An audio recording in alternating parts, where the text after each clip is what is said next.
এই মুহূৰ্তত আমাৰ সৈতে আছে জুবিন গাৰ্গ আৰু জুবিন গাৰ্গ এই যি ইণ্টাৰনেশ্যনেল টুৰিজিম মাৰ্টলৈ আহিছে আৰু তেওঁ এই অঞ্চল এই সময়ত বিশেষকৈ আহিছে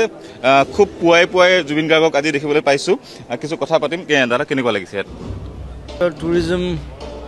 তাৰ ওপৰত কৰিছে গোটেই প্ৰগ্ৰেমটো মোক মাতিলে গেষ্ট হিচাপে সেইকাৰণে আহিছোঁ আৰু বহুত বেলেগ বেলেগ জেগাৰ মানুহ আহিছে বুলি শুনিছোঁ আহি ভাল লাগিছে দেখি ভাল লাগিছে গোটেই বস্তুটো তাতে কাজিৰঙাত আছোঁ কালি ধুনীয়া টেণ্ট এটা দিছে তাত আছোঁ মই হোটেলত থকা নাই মোৰ কাৰণে বোলে হোটেল নাই বুলি ক'লে ইয়াত চ' কিন্তু থাকি ভাল লাগিছে টুৰিজিম ছেক্টৰ পৰ্যটন ক্ষেত্ৰৰ কথা যদি সোধোঁ আপুনি যথেষ্ট সময়ত কয় যে অসমৰ পৰ্যটন ক্ষেত্ৰ আৰু আগবাঢ়িব লাগে আপুনি বিভিন্ন সময়ত লাগি আছে আজিৰ যিটো পৰিৱেশ দেখিছে চৰকাৰৰ যিখিনি পদক্ষেপ দেখিছে আপুনি সন্তুষ্ট নে কি ক'ব দেখাটো ভাল লাগিছে গোটেইখিনি এতিয়া চবেই লাগি আছে দেখিছোঁ আৰু টুৰিজিমটো অসমৰ টুৰিজিমটো বেলেগ ধৰণৰটো অলপ বাকী ষ্টেটৰ লগত নিমিলে আমাৰ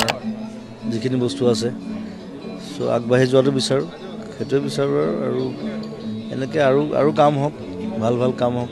পৰ্যটকসকল যথেষ্ট সংখ্যক পৰ্যটক আহিছে তেওঁলোকে জুবিন গাৰ্গৰ এইবাৰ ৰেকৰ্ড ব্ৰেকিং হৈছে বুলি কৈছে এক মাহতে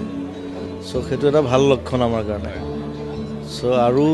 পৰ্যটক আহক টুৰিষ্ট আহক চবেই চাওক চ' গোটেইবোৰে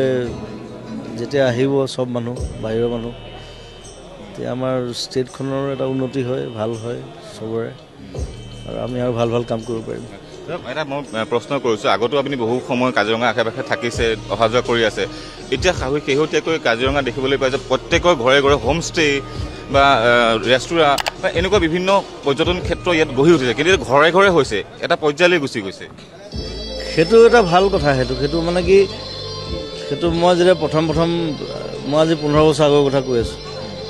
যেতিয়া আহিছিলোঁ তেতিয়া হোটেল কম আছিলে তেতিয়া মই সেইটো কথা মই কৈছিলোঁ যে এইটো হোমষ্টে ছিষ্টেমটো কিয় নকৰে ইয়াত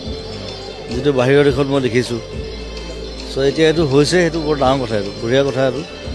এইদৰে আচলতে পৰ্যটন ক্ষেত্ৰৰ উন্নয়নৰ কাৰণে পৰ্যটন ক্ষেত্ৰৰ বিকাশৰ কাৰণে জুবিন গাৰ্গ ইয়ালৈ আহিছে আৰু ইয়ালৈ সকলো আহিছে আৰু দেখিবলৈ পাইছে পৰিৱেশ কিছু সময়ৰ পাছতে ইয়াৰ উদ্বোধনী অনুষ্ঠান আৰম্ভ হ'ব